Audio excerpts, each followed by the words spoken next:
안녕하세요. 에베소서 2장 1절에서 10절까지의 말씀, 그리스도와 함께 부활함이라는 제목으로 함께 말씀 나누겠습니다. 오늘 말씀은 복음의 핵심을 매우 선명하게 보여주고 있습니다. 바울은 먼저 인간의 상태를 있는 그대로 드러내고 있죠. 하나님을 떠난 인간은 단순히 조금 부족하거나 연약한 정도가 아닙니다. 바울에 의하면 우리가 허물과 죄로 죽었던 사람들이었다라고 평하죠. 그러나 말씀은 인간의 절망에서만 끝나지 않습니다. 4절에서 결정적인 전환이 일어나는데요. 그러나 하나님이, 이 말은 에베소서 2장의 중심입니다. 인간은 죽었고 종되었고 진로 아래 있었지만 긍휼이 풍성하신 하나님이 우리를 그리스도와 함께 살리셨다라고 고백하고 있습니다. 그러므로 이 말씀은 인간의 비참함과 하나님의 은혜를 함께 보여주고 있는 것이죠. 인간을 깊이 볼수록 은혜가 커지고 은혜를 깊이 알수록 자랑은 사라진다라는 것이죠. 구원은 인간의 성취가 아니라 하나님의 선물이라는 겁니다. 그리고 구원받은 사람은 이제 선한 일을 위해 새롭게 지음받은 사람으로 살아가게 된다라는 것을 바울은 오늘 말씀을 통해서 말하고 있습니다. 이러한 내용의 오늘 말씀 함께 살펴보시겠습니다. 네, 먼저 바울은 1절에서 3절 말씀을 통해 하나님을 떠난 인간의 상태를 보여주고 있죠. 바울은 너희는 허물과 죄로 죽었던 자라고 말합니다. 여기서 죽음은 단순한 비유가 아닙니다. 하나님과의 관계가 끊어진 영적 상태를 말하는 것이죠. 겉으로는 살아 움직이고 생각하고 일하고 웃고 성공할 수 있습니다. 그러나 하나님을 알지 못하고 하나님께 반응하지 못하며 하나님을 사랑하지 못한다면 영적으로 죽은 상태라는 것이죠. 바울은 이 죽음의 원인을 허물과 죄라고 설명하고 있습니다. 허물은 올바른 길에서 벗어나는 것이고 죄는 하나님의 기준에 미치지 못하는 겁니다. 우리는 하나님 앞에서 반역자이면서 동시에 실패자였습니다.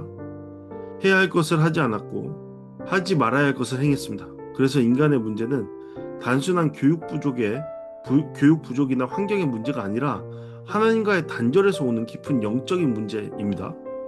네, 우리가 지금 세상에서 이토록 많은 교육을 받고 살아가더라도 세상에 끊임없는 죄악됨으로 인한 열매들이 계속적으로 드러나는 이유가 바로 이것이다라고 볼 수 있는 것이죠.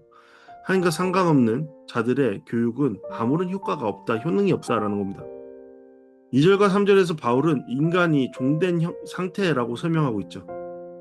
사람은 자유롭게 사는 것처럼 보이지만 실제로 세 가지 영향에 따라 살아갑니다. 첫 번째는 이 세상의 풍조입니다. 하나님 없이 흘러가는 시대 정신과 문화적 흐름이죠. 두 번째로는 공중의 권세 잡은 자, 곧 악한 영의 영향입니다. 세 번째로는 욕심입니다. 여기서 육체는 단순히 몸의 욕망만을 말하는 것이 아니라 하나님을 떠난 자기 중심적 본성에 대해서 말하는 겁니다. 이것은 인간이 자기 마음대로 사는 것처럼 보이지만 실제로는 죄의 흐름에 끌려가고 있다는 뜻이 되는 것이죠. 세상은 우리에게 계속 말합니다. 내가 원하는 대로 살아라. 내 욕망이 곧 너 자신이다. 그러나 바울은 그것이 참 자유가 아니다, 속박이라고 말하고 있습니다. 그리고 3절 끝에서 바울은 우리가 본질상 진노의 자녀였다고 말하고 있죠.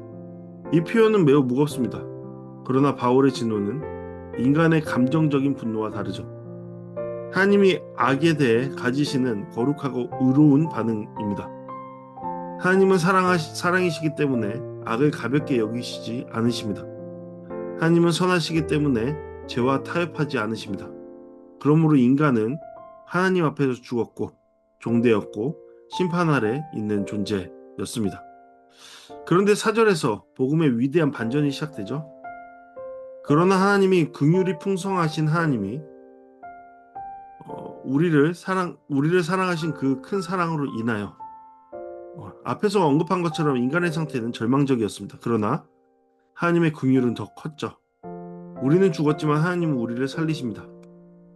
우리는 진노 아래 있었지만 하나님은 사랑으로 우리를 붙드셨습니다. 우리는 스스로 구원할 수 없었지만 하나님이 먼저 우리 가운데 찾아오셨죠. 이것이 은혜입니다. 5절과 6절은 하나님이 우리에게 하신 일을 세 가지로 설명하고 있습니다. 하나님은 우리를 그리스도와 함께 살리셨고, 함께 일으키셨고, 함께 하늘에 앉히셨습니다. 이것은 예수님께 일어난 부활과 승천과 높아지심이 우리와도 연결되어 있다라는 뜻이죠. 그리스도인은 단순히 예수님을 존경하는 사람이 아닙니다. 그리스도와 연결된 사람입니다. 그리스도의 부활과 죽음, 높아지심에 참여한 자들입니다. 그래서 구원은 단순히 죄 용서에서 끝나지 않죠. 구원은 죽음에서 생명으로 옮겨지는 것입니다. 종로에서 자유로 옮겨지는 겁니다. 진노 아래 있던 사람이 하나님의 사랑 안으로 들어오는 겁니다.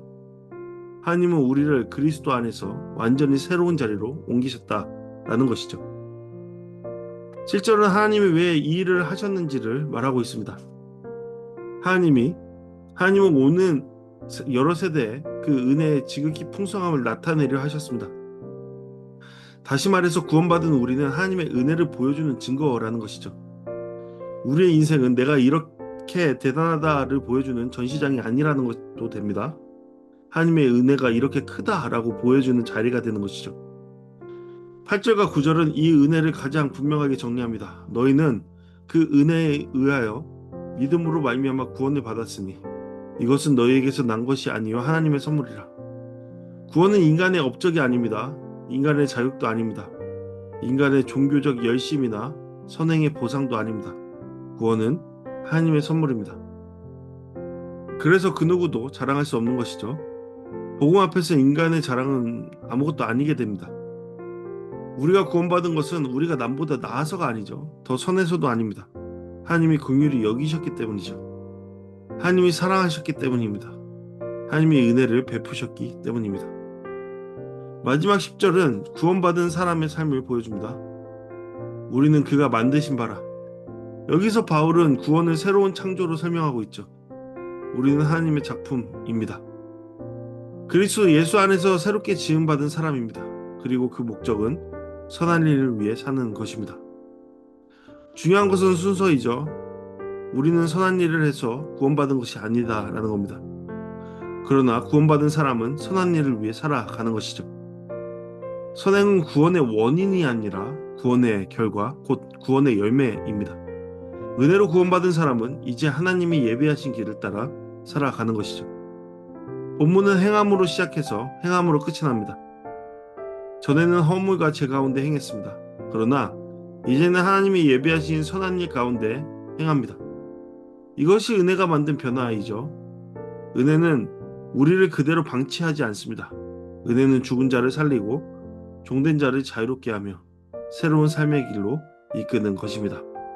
바울은 이렇듯 오늘 말씀을 통해 은혜를 선포하고 있습니다. 그리고 그러한 은혜가 우리 가운데 임했으며 그 은혜를 통해 우리는 하나님의 선물로 받은 자로 하나님의 증거요 하나님의 작품이다라고 고백하고 있습니다. 그렇다면 하나님의 은혜 받은 자, 하나님의 작품인 우리의 삶은 어떠해야 합니까? 그것에 대해 우리는 좀 더 깊이 묵상해보고 생각해봐야 할 것입니다. 오늘 말씀을 통해 함께 우리는 다음과 같이 생각해 볼 수 있습니다. 우리는 인간의 상태를 너무 가볍게 보지 말아야 한다라는 겁니다. 바울은 인간의 문제를 단순히 실수나 부족함 정도로 말하지 않습니다. 죄로 인해 죽었고 세상과 육체와 악한 권세 아래 종되었고 하나님의 진노 아래 있었다라고 말합니다. 인간의 문제를 얕게 보면 복음도 얕아지는 것이죠. 죄의 깊이를 알아야만 은혜의 깊이도 알 수 있는 것입니다.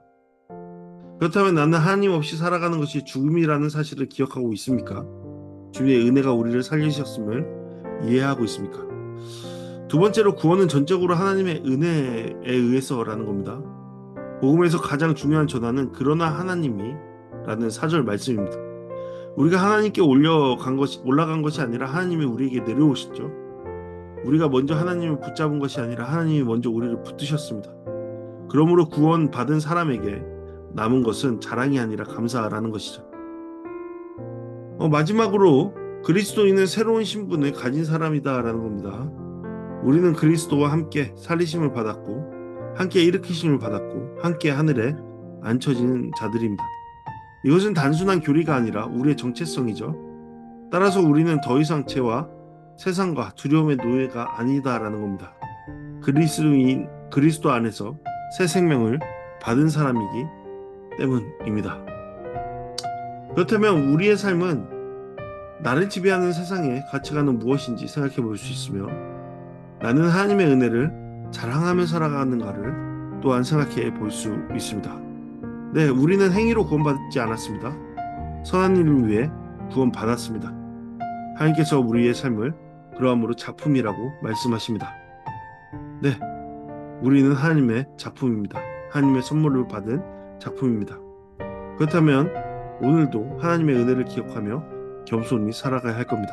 그러한 삶의 과정으로 나아갈 수 있도록 깊이 묵상하며 삶을 점검해보는 우리 모두가 되기를 간절히 바랍니다. 우리 이 시간 다 같이 함께 기도하길 원합니다. 주님, 죄로 죽어 있었던 저를 찾아와 살려주신 은혜에 감사를 드립니다. 세상과 육체와 악한 영의 지배를 이기고 그리스도 안에서 자유를 누리게 하소서. 하나님의 작품으로서 선한 일을 행하며 살아가는 삶이 되게 하소서. 이러한 기도 제목으로 함께 기도하시겠습니다.